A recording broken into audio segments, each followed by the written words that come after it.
This is the story of Samson, and maybe your story too. Samson called before he was born. Judges 13-16. Samson failed badly, but failure didn't cancel God's plan. The moment he thought it was over, God was just getting started.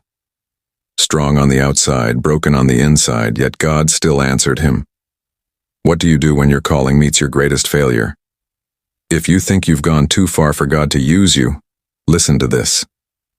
Before Samson ever lifted a jawbone or tore a lion apart, God had already written his story.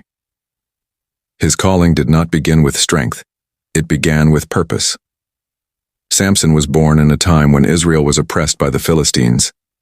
The people had drifted from God again, and yet even in their disobedience, God was already preparing a deliverer. An angel appeared to a barren woman and declared that she would give birth to a son set apart for God from the womb. Samson would be a Nazirite, consecrated, chosen, and empowered by the Spirit of the Lord. As Samson grew, God's Spirit stirred within him. His physical strength was undeniable. He tore a lion apart with his bare hands, defeated enemies with supernatural power, and struck fear into the hearts of the Philistines. But beneath the miracles was a deeper struggle. Samson was strong on the outside, yet undisciplined on the inside. He repeatedly ignored God's instructions. He toyed with temptation, followed his desires, and treated his calling casually. Slowly, compromise crept in. What he once guarded, he began to expose. What he once honored, he began to play with. Then came Delilah. Samson revealed the secret of his strength, not realizing that the real secret was never his hair, but his obedience and separation unto God.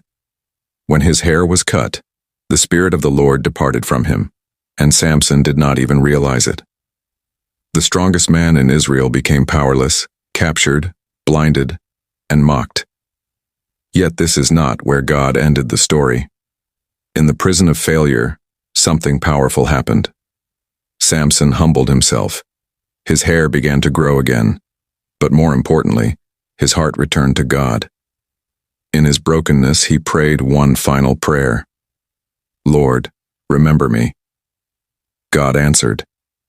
In his final act, Samson brought down the temple of the Philistines, defeating more enemies in his death than in his life. God used a broken man who returned to him in humility. The message of the story: your calling is sustained by obedience, not talent. Strength without submission leads to downfall, but repentance restores purpose. Even if you've failed, God is not